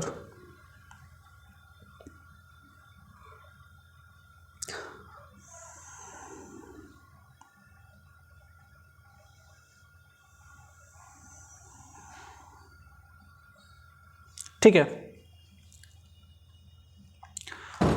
question ये कह रहा है कि जब आप इसको सिंपलेस्ट फॉर्म में कन्वर्ट करेंगे, जब हम इसको सिंपलेस्ट फॉर्म में कन्वर्ट करेंगे तो हमारा आंसर आएगा 1/2 की पावर 4 इंटू 5 की पावर 3। ठीक है, समझना, रफ कर लेते हैं, थोड़ा लिखने की जगह चाहिए मुझे। अब स्टार्टिंग से बता रहा हूँ। क्वेश्चन ने पहले ये बोला कि एक हमें रेशनल नंबर कि एक रेशनल नंबर है और इस फॉर्म में हमें लिखना है रेशनल नंबर, और जो हमारा रेशनल नंबर है वो टर्मिनेटिंग होना चाहिए, और टर्मिनेट होने के बाद 4 डेसिमल प्लेस तक उस पर आंसर आना चाहिए। तो ये हमने मान लिया पी हमारा कितना है 5, क्योंकि और एक चीज़ जो हमारा पी है वो 10 से डिवाइड नहीं होना चाहिए। तो हमने एक नंबर पी मान लिया, पी हमारा रेशनल भी है और 10 से भी डिवाइड नहीं होगा। ठीक है, तो हमारा पी की जगह क्या आ गया 4, तो हमारा जो रेशनल नंबर है वो भी क्या आ गया 5/10,000, और हमारा ये आ गया डेसिमल एक्सपेंशन, और पॉइंट के बाद 4 डेसिमल प्लेस तक ये आ रहा है। अब हमें क्वेश्चन ये कह रहा है कि ये जो आपका रेशनल नंबर है यही तो है हमारा रेशनल नंबर, जब आप इसको लोएस्ट फॉर्म में करेंगे, लोएस्ट फॉर्म में हमने कर लिया, मतलब इसको हमने प्राइम फैक्टराइज कर दिया और लोएस्ट फॉर्म में हमारा ये आ गया। अब क्वेश्चन ये कह रहा है क्या ये इसका जो डिनोमिनेटर है ये 2 की पावर 4 और 5 की पावर 4 से डिवाइड होगा या नहीं होगा। मोटी मोटी बात इतनी सी है कि इसका जो डिनोमिनेटर है ये 2 की पावर 4 और 5 की पावर 4 से डिवाइड होगा या नहीं होगा। तो सुनो मेरी बात, इसकी बात हो रही है ना या पूरे की बात हो रही है? सिर्फ डिनोमिनेटर की बात हो रही है। तो जो डिनोमिनेटर इसे ऊपर लिखो जरा, इसे पहले इससे डिवाइड करो, कट गया, इससे डिवाइड हो गया, यस। अब इससे करेंगे, ये नहीं कटेगा, समझना, क्वेश्चन ने ये कहा है कि जब इसको सिंपलेस्ट फॉर्म में करोगे, ये मैंने सिंपलेस्ट फॉर्म में कर लिया, सिंपलेस्ट फॉर्म में करने के बाद अब क्वेश्चन ये कह रहा है कि ये इन दोनों से डिवाइड होगा इसका डिनोमिनेटर या नहीं होगा। तो मैंने इसका डिनोमिनेटर ऊपर लिख लिया और इससे डिवाइड किया, 2 की पावर 4 से डिवाइड हो रहा है तो मैंने लिख दिया यस हो रहा है भैया। अब मैं इससे ट्राई करूंगा, इससे डिवाइड नहीं होगा, जब इससे डिवाइड नहीं होगा तो मैं क्या लिख दूंगा नो। अब तुम कहोगे भैया डिवाइड क्यों नहीं होगा, ये कटेगा तो हाँ कटेगा, अपॉन में 5 बचेगा, ये कटेगा लेकिन अपॉन में 5 बचेगा, पूरा नहीं कटेगा, इसलिए मैंने यहाँ पे क्या लिख दिया नो। और क्वेश्चन हमारा ये कह रहा है कि इसका जो डिनोमिनेटर है सिंपलेस्ट फॉर्म में वो इन दोनों से डिवाइड होगा या नहीं होगा, दोनों से डिवाइड कहाँ हो रहा है, तो आंसर हमारा क्या आ जाएगा, answer is a big no. समझ में आ गया। इसी के साथ हमारा 10th क्वेश्चन होता है खत्म। और मैं एक चीज़ बता दूं तुम्हें 10th क्वेश्चन के बारे में, इस ठीक है, ये जो क्वेश्चन है ये एग्जाम में आने के इसके चांसेस बहुत कम है, इस क्वेश्चन के एग्जाम में आने के चांसेस बहुत ज़्यादा कम है, लेकिन क्योंकि किताब में है तो मेरा भाई फर्ज है बताना, तो आपका काम है समझना, ठीक है। क्वेश्चन ने बस ये पूछा था कि इसकी सिंपलेस्ट फॉर्म में इसका डिनोमिनेटर इन दोनों से डिवाइड होगा या नहीं होगा, तो मैंने करके देखा, इससे तो हो गया, 2 की पावर 4 से डिवाइड हो गया पर 5 की पावर 4 से डिवाइड नहीं हुआ, तो answer is a big no. ठीक, इसी के साथ हमारा 10th क्वेश्चन होता है खत्म, रफ कर लेते हैं, जिसका मन हो पॉज करके नोट कर ले, नहीं भी करोगे तो भी चलेगा, एग्जाम में कभी नहीं आएगा। अब हम करने जा रहे हैं क्वेश्चन नंबर 11, देखेंगे क्या कहा जा रहा है। विदाउट परफॉर्मिंग डिवीजन, हमें डिवाइड नहीं करना है, चलो अच्छी बात है। Determine whether the decimal expansion of 18/125, 18/125, 11वां क्वेश्चन, इज टर्मिनेटिंग और non terminating, if it terminates state the number of decimal places. ठीक है, आसान सा क्वेश्चन है। हमें क्वेश्चन ने ये पूछा गया है कि बिना डिवाइड करे ये बताओ कि ये टर्मिनेटिंग है नॉन टर्मिनेटिंग है। देखो हम करेंगे डिनोमिनेटर का प्राइम फैक्टराइजेशन, 125 का करेंगे प्राइम फैक्टराइजेशन, यहाँ पे 525 जा 5 5 जा और 5 1 जा, यहाँ पे आ गया 5 की पावर 3, तो 125 कितना हो गया, 5 × 5 × 5, इतना काफ़ी है, 5 की पावर 3 नहीं लिखेंगे, इतना काफ़ी है। और मैंने 3.5 जब पढ़ाई थी तो मैंने ये बोला था कि अगर आपके डिनोमिनेटर में सिर्फ 2 आ रहा है, सिर्फ 5 आ रहा है, या सिर्फ 2 और 5 आ रहा है तो आपका टर्मिनेटिंग है, अगर 2 और 5 के अलावा कुछ और आ रहा है तो आपका टर्मिनेटिंग नहीं है। और यहाँ पे हमारा सिर्फ 5 आ रहा है, इसका मतलब ये हमारा टर्मिनेटिंग है। तो क्योंकि यहाँ पे 5 आ रहा है हम लिख देंगे सिंस डिनोमिनेटर, नहीं सॉरी हम ऐसे नहीं लिख सकते, हम लिखेंगे अच्छे बच्चों की तरह, सिंस प्राइम फैक्टराइजेशन टर्मिनेटिंग। ठीक है, 125 का डिनोमिनेटर का जो प्राइम फैक्टराइजेशन है उसमें सिर्फ 5 आ रहा है, तो ये हमारा टर्मिनेटिंग होगा। अब क्वेश्चन में एक चीज और बोली गई है, अगर टर्मिनेटिंग होगा तो टर्मिनेट करके ये बताओ कि इसका जो डेसिमल एक्सपेंशन होगा वो पॉइंट के बाद कितने डिजिट तक होगा, तो वो हमें भाई करके दिखाना पड़ेगा। 125 से 18 को डिवाइड करेंगे, डिवाइड तो होने से रहा तो 0 लगेगा, पॉइंट लगाया 0 बढ़ाया, 125 बनता 125, 55 पॉइंट लगाया 0 बढ़ा लो, 125 2 सा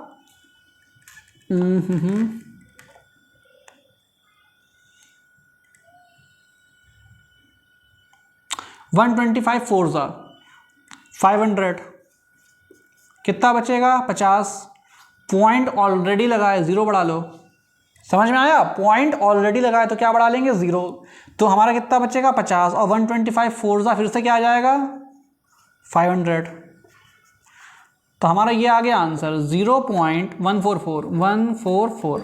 तो हमारा जो आंसर है वो कितने डेसिमल प्लेसेस तक है, 3 डेसिमल प्लेसेस, तो लिख देंगे 3 डेसिमल प्लेसेस।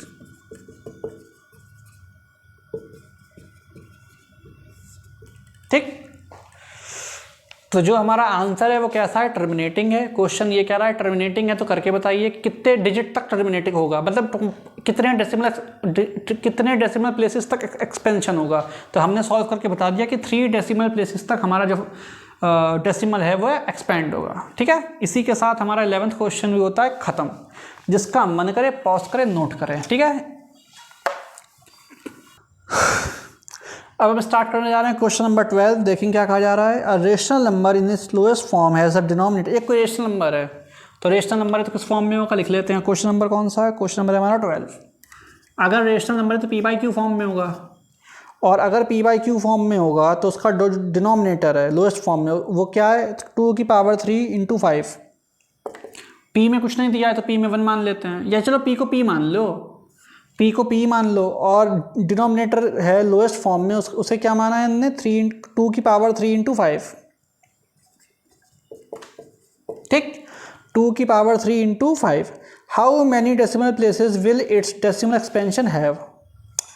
ठीक है, एक्सप्लेन योर आंसर करेंगे भैया एक्सप्लेन। क्वेश्चन ये कह रहा है कि अगर आप इसको डेसिमल में एक्सपेंड करोगे तो कितने डेसिमल प्लेसेस तक एक्सपेंशन होगा। अब सुनो मेरी बात, 2 की पावर कितनी है 3, 5 की पावर कितनी है कुछ नहीं है तो क्या मान लेंगे 1। अब सुनो, हमें क्वेश्चन ये कह रहा है कि अगर आप इसको डेसिमल में लिखेंगे, अगर आप इसको डेसिमल में लिखेंगे तो कितने डेसिमल प्लेसेस तक इसका एक्सपेंशन होगा, कितने डेसिमल प्लेसेस तक इसका एक्सपेंशन होगा, मतलब पॉइंट के बाद कितने डिजिट आएंगे।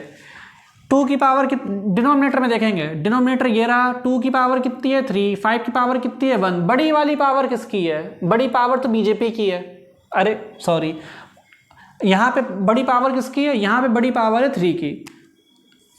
तो हमारा जो डेसिमल एक्सपेंशन है, डेसिमल एक्सपेंशन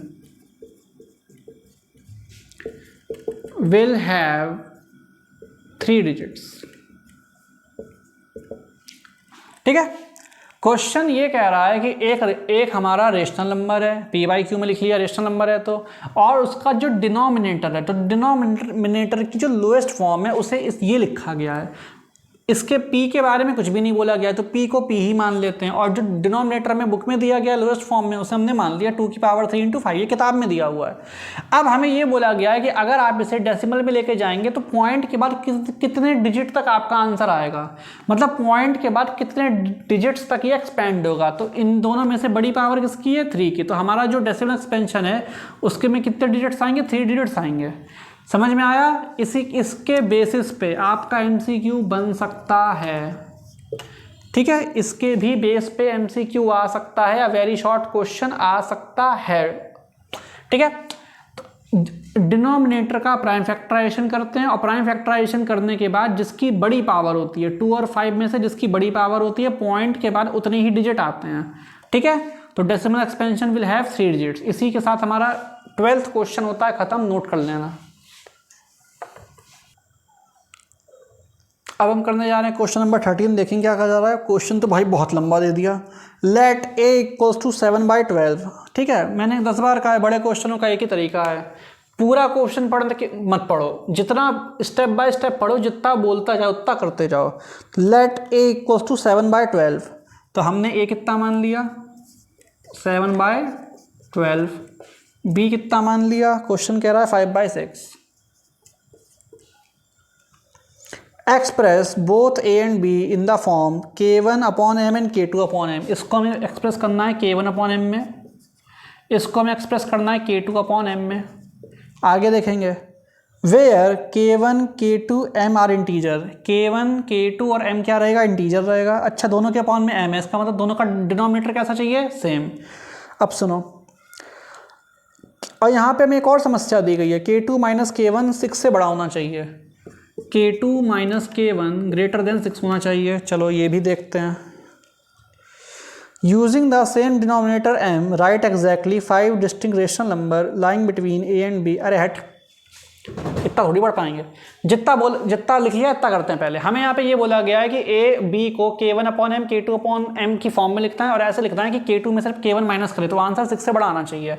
अब सुनो, 7/12 5/6। ठीक, सबसे बड़ी समस्या तो ये है कि इन दोनों का डिनोमिनेटर कैसा है सेम, तो हमें इन दोनों का भी डिनोमिनेटर कैसा करना पड़ेगा सेम। तो इसका करेंगे 1/1 में, या 1/1 छोड़ो, इसका करेंगे 2/2 में, इसका करेंगे 2/2 में, और इसका करेंगे 12 2 24 और 6 4 24, इसका करेंगे 4/4 में। 7 2 14, 12 2 24, 5 4 20, 6 4 24। ठीक, अब यहाँ पे सुनो,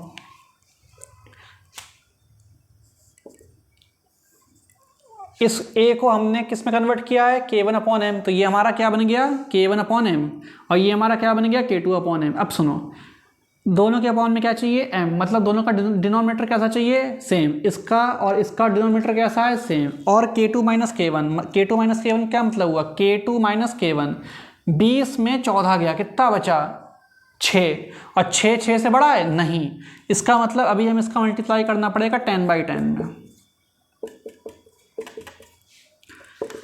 ऐसा हम क्यों कर रहे हैं, ऐसा हम इसलिए कर रहे हैं क्योंकि 20 में से 14 माइनस करेंगे तो आंसर हमारा 6 आएगा, पर यहाँ पे ये बोला गया है कि जो k2 में से जब आप k1 माइनस करोगे तो आपका आंसर 6 से बड़ा आना चाहिए।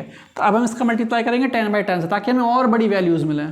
तो 14 10 140, 24 10 240, 20 × 10 200, और 24 10 240।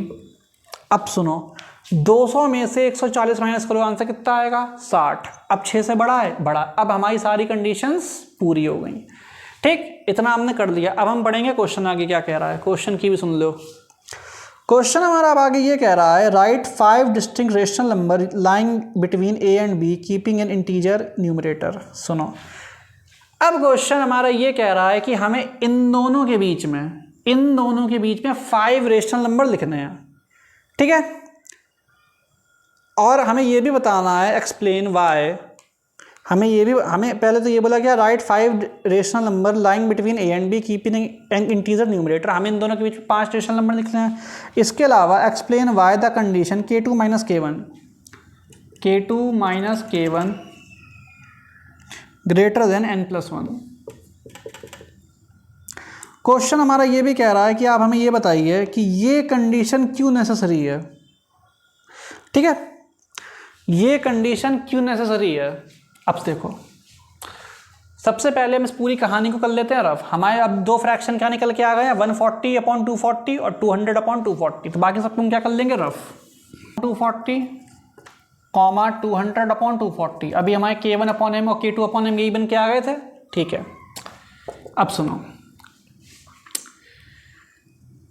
140 200 के बीच में हमें क्या चाहिए, 5 रेशनल नंबर चाहिए। तो लिख लेंगे 150/250, 150/250, और 151/240, 152/240, 153/240, 154/240, 155/240। समझना, क्वेश्चन ने ये कहा है इन दोनों के बीच में 5, अरे हमने 6 लिख दिए, एक रफ कर लेते हैं। क्वेश्चन ने कहा है इन दोनों के बीच में 5 रेशनल नंबर लिखो अलग अलग। हमने अलग अलग रेशनल नंबर लिख दिए।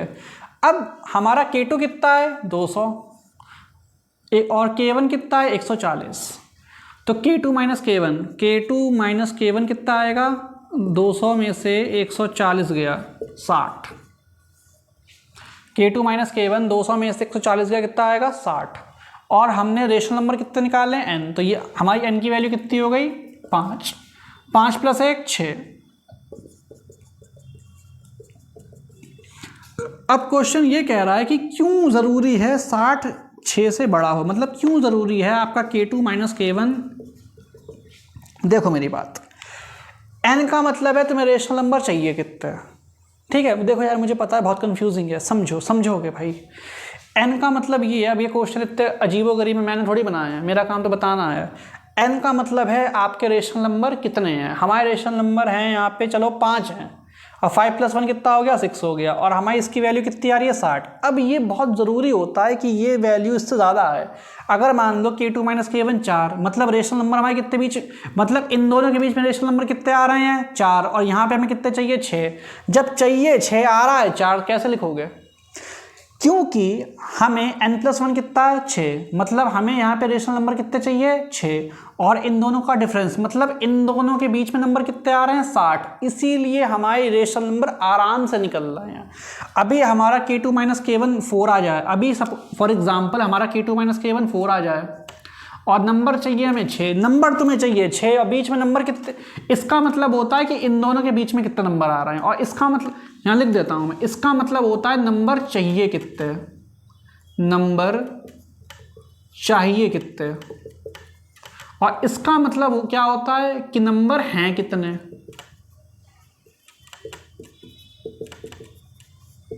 समझ में आई बात? इसका मतलब है नंबर चाहिए कितने, इसका मतलब है नंबर हैं कितने। अगर ये 4 आ रहा है और ये 6 आ रहा है, मतलब नंबर तुम्हें 6 चाहिए, और इन दोनों के बीच में कितने नंबर आ रहे हैं, 4 ही आ रहे हैं, तो कैसे काम चलेगा।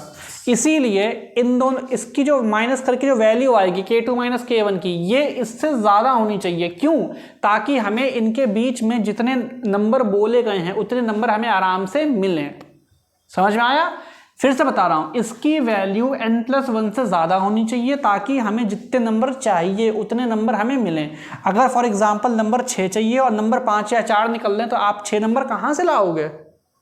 बात समझ में आ रही है? इसीलिए ठीक है, तो हमें जितने नंबर चाहिए उतने नंबर हमें मिल जाएं इजीली। इसलिए ज़रूरी है कि k2 माइनस k1 की वैल्यू इससे बड़ी होनी चाहिए। ठीक है, इसी के साथ 13th क्वेश्चन हमारा होता है ख़त्म। इसे मैं कर रहा हूँ रफ, जिसका मतलब नोट कर ले पॉज करके। अब हम स्टार्ट करने जा रहे हैं क्वेश्चन नंबर 14। स्टार लगा है इस पर, देखेंगे क्या कहा जा रहा है। 3 rational number x y z satisfy x+y+0।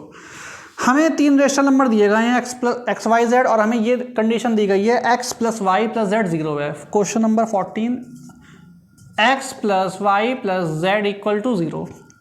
और हमें एक चीज़ और दी गई है कि जो xy+yz+zx, xy+yz+zx भी हमें कितना दिया गया है, 0। Show that all the rational number x y z must be simultaneously 0। अब देखो, अब तुम में से कुछ बच्चे ऐसे होंगे जिनने इस नई वाली बुक के पहले थोड़ी वो भी पढ़ी होगी, 1-2 चैप्टर पुरानी वाली बुक के, उन्हें पता होगा एक आइडेंटिटी होती है x+y+z का होल स्क्वायर। आइडेंटिटी क्या होती है? x² + y² + z² + 2xy + 2yz + 2zx। ये एक आइडेंटिटी होती है। ये आइडेंटिटी कौन सी क्लास की है? ये आइडेंटिटी क्लास 9th की है। ठीक है, ये पुरानी बुक में काफ़ी अच्छे से समझाई गई है। तो x+y+z कितना है, 0। इसे हम मान लेते हैं क्वेश्चन नंबर 1, इसे मान लेंगे question number 2। From equation first and second. फिर से समझ में नहीं आया शायद मैंने क्या बोला। मैंने बोला एक आइडेंटिटी होती है x+y+z के होल स्क्वायर की, क्या होती है, x² + y² + z² + 2xy + 2yz + 2zx। हमें क्वेश्चन में बोला गया x+y+z का सम कितना है, 0। इसे हमने मान लिया क्वेश्चन नंबर 1, और ये चीज़ भी हमें दी गई है, क्वेश्चन में दी गई है, इसे हमने मान लिया क्वेश्चन नंबर 2। अब क्योंकि x+y+z कितना है, 0, तो इसकी जगह क्या आ जाएगा, इसकी जगह क्या आ जाएगा, 0। तो 0 का square equal to x² + y² + z² plus 2 common ले लेंगे। जब आप 2 कॉमन ले लेंगे तो xy + yz + zx आ जाएगा। ठीक, और हमें बोला गया है क्वेश्चन में कि ये वैल्यू भी किसके बराबर है, 0। तो अगले स्टेप में इसकी भी जगह हम क्या लिख लेंगे, 0 लिखते हैं। तो 0 का स्क्वायर, और डब्बे में इस पूरे की जगह क्या लिख लेंगे, 0।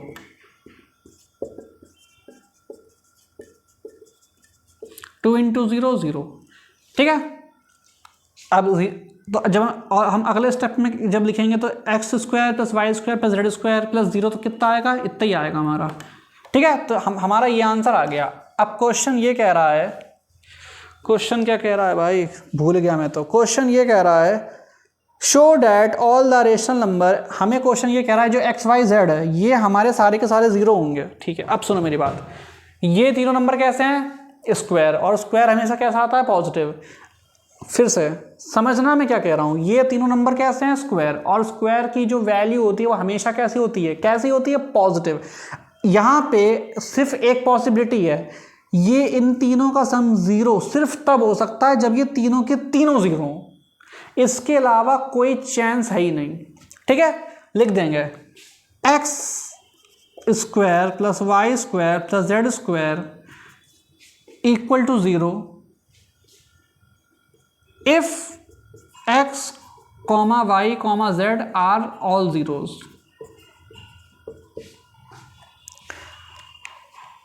X square plus y square plus z square ये तभी ज़ीरो हो सकता है जब एक्स वाई जेड सारे ज़ीरोज़ हों, इसके अलावा कोई चांस है ही नहीं। एग्ज़ाम में कैसे करोगे, एग्ज़ाम में तुम्हें खाली इतना सॉल्व करके चले आना है, बस ख़त्म। ठीक है, x square plus y square plus z square तभी ज़ीरो हो पाएगा जब एक्स वाई जेड सारे ज़ीरो हो जाएंगे। Hence proved. इतनी बात लिख के बोल दोगे हैंस प्रूव्ड, हाँ सर एक्स वाई जेड जब सारे ज़ीरो होंगे तभी पॉसिबल है कि ये पूरा का पूरा ज़ीरो हो, इन तीनों के स्क्वायर का सम ज़ीरो, इसके अलावा कोई चांस है ही नहीं। तो कॉमन लगा के यहाँ पे एक चीज़ और बढ़ा दो, एक्स भी ज़ीरो होगा, वाई भी ज़ीरो होगा और जेड भी हमारा क्या होगा, ज़ीरो। ठीक, इसी के साथ हमारा 14th क्वेश्चन भी होता है ख़त्म। एक बार फिर से बता देता हूँ, इसकी वैल्यू ज़ीरो अपने लिख ली क्योंकि क्वेश्चन में दिया गया है, इसकी भी वैल्यू ज़ीरो आ गई, क्वेश्चन में दिया गया है, सॉल्व हो के हमारा ये आ गया। और 3 नंबर्स का स्क्वायर का सम ज़ीरो तभी हो सकता है जब वो तीनों खुद ज़ीरो हो, इसके अलावा कोई केस बनता ही नहीं है। और अगर ये तीनों ज़ीरो हो जाएंगे तभी यहाँ पे ज़ीरो आएगा, तो एक्स वाई जेड हमारे तीनों में क्या लिख लिया, ज़ीरो, हैंस प्रूव्ड। ठीक है, इसी के साथ 14th क्वेश्चन खत्म। जिसे नोट करना है नोट कर ले, रफ कर रहा हूँ, पॉज करके नोट करना। अब हम स्टार्ट करने जा रहे हैं क्वेश्चन नंबर 15। देखें क्या कहा जा रहा है, show that the rational number a plus b by 2, a plus b upon 2, a plus b upon 2 lies between the rational numbers a and b। Question आपका ये कह रहा है, हमें ये शो करके दिखाइए कि जो आपका रैशनल नंबर है a प्लस बी अपॉन 2, ये जो नंबर है ये lies between the rational number a and b। ठीक है, ये आपका a और b के बीच में आ रहा है, जो हमारा ये नंबर है ये इन दोनों के बीच में आ रहा है, हमें इस चीज़ को शो करना है। क्वेश्चन नंबर 15 में बात कर रहे हैं सर। अब सुनो मेरी बात, इसका सबसे जो आसान तरीका है, जो सबसे बेस्ट तरीका है, वो है ये है कि a और b को सपोज कर लो, लेट a मान लो 2 और b मान लो 4 मान लो, चलो ठीक। अब सुनो, सबसे जो आसान तरीका है वो बता रहा हूँ, एग्जाम में आए ऐसे ही करना। क्वेश्चन में हमसे कहीं नहीं बोला गया है कि इक्वेशन वगैरह बनाओ, ठीक है। और ये क्वेश्चन तुम्हारे स्कूल में कैसे कराया मुझे नहीं पता, मैं तो ऐसे ही कराऊंगा। हमने माना a कितना है 2, b कितना है 4, तो a कितना है 2, b कितना है 4, सो a प्लस बी अपॉन 2 कितना है भाई, a कितना आ गया 2, b कितना आ गया 4, तो अब इसकी वैल्यू निकालेंगे बीच वाले की, तो a प्लस बी अपॉन 2 कितना आएगा 2, a की जगह आएगा 2 प्लस b की जगह कितना आएगा 4 अपॉन 2, 4 2 6, कितना आ गया 3। इसका मतलब a प्लस बी अपॉन 2 कितना आ गया 3, a कितना है हमारा 2, b कितना है हमारा 4, ये कितना आ गया 3। क्या ये इन दोनों के बीच में आ रहा है, हाँ आ रहा है। सिंस 3 lies between 2 and 4, 3 जो हमारा है 2 और 4 के बीच में आ रहा है, इसका मतलब so a plus b upon 2 lies between a and b, hence proved. क्या दिक्कत है इसमें, क्या दिक्कत है इसमें, ठीक है। हमें ये क्वेश्चन में हमें क्या बोला गया, एक बार फिर से पढ़ लो भैया। क्वेश्चन हमारा यही तो कह रहा है, show that the rational number, ये हमारा क्या है rational number, lies between the rational number A and B, A और बी भी हमारे क्या है रैशनल नंबर। तो हमने जो सपोज किया है वो भी तो रैशनल नंबर है। हमने जो 2 और 4 सपोज किए, क्या ये रैशनल नंबर नहीं है, बिल्कुल है। ए भी हमारा क्या है 2 रैशनल है, बी हमारा क्या है 4 रैशनल है, ठीक है। और a प्लस बी अपॉन 2 का वैल्यू निकाल लो, तो a की जगह 2 आ गया, b की जगह 4 आ गया, अपॉन में 2 की जगह 2 प्लस 4 6, अपॉन में 2 का 2 2 3 6, तो a प्लस बी अपॉन 2 कितना आ गया 3। अब जो 3 है हमारा वो 2 और 4 के बीच में आ रहा है, इसका मतलब 3 हमारा क्या है a प्लस बी अपॉन 2, तो जो a प्लस बी अपॉन 2 है वो लाई कर रहा है 2 और 4, मतलब 2 और 4 मतलब a और b के बीच में, यही तो क्वेश्चन कह रहा है। प्रूफ हो गया, हैंस प्रूफ्ड। तो इसी के साथ हमारा 15th क्वेश्चन भी होता है खत्म। अब जो 16th क्वेश्चन है वो मैं नहीं कराऊंगा क्योंकि वो काफ़ी आसान सा है, उसमें स्टेप बाय स्टेप सिर्फ पाइथागोरस लगानी है, वो तुम कर सकते हो, ठीक है। 16th क्वेश्चन मैं नहीं करा रहा हूँ, ड्रॉप कर रहा हूँ। बाकी क्वेश्चन नंबर 1 से लेकर 15 तक मैंने कवर कर दिए हैं। उम्मीद है सबको समझ में आ गया होगा। अगर तुम्हें ये वीडियो पसंद आई तो ज़रा इस पर लाइक मारो, अगर तुम्हें समझ में आया तो भाई लाइक कर देना। और अगर तुम्हें कोई प्रॉब्लम हो, अगर कोई क्वेश्चन ऐसा है जो मैं तुम्हें ना समझा पाया हूँ, तो भाई कमेंट करो, ठीक है, मैं ये थोड़ी कह रहा हूँ कमेंट करके मेरी तारीफ़ कर दो, सर आज बहुत स्मार्ट लग रहे हो, बाल बहुत अरे बेहतरीन, मज़ा आ गया देख के, शर्ट अच्छी लग रही है। मैं कह रहा हूँ भाई जो वीडियो में जो दिक्कत है वो बताओ, अगर मैं अच्छा कर रहा हूँ तो बताओ हाँ भैया समझ में आ रहा है, अगर कोई दिक्कत है, अच्छा नहीं हो रहा है, कोई प्रॉब्लम है समझने में, समझाने में, तो बताओ। जब तक तो आप बताएंगे नहीं मैं इम्प्रूव कैसे करूँगा। ठीक है, कस्टमर रिव्यू इज़ इम्पॉर्टेंट। तो अब हम मुलाकात करेंगे चैप्टर नंबर 4 में। अगर तुम्हें ये प्लेलिस्ट अच्छी लग रही हो तो तुम इसे सब्सक्राइब भी कर सकते हो, सब्सक्राइब कर देना भाई प्लीज़। ठीक है, अब हम आपसे मुलाकात करेंगे चैप्टर नंबर 4 में, तब तक के लिए बाय बाय।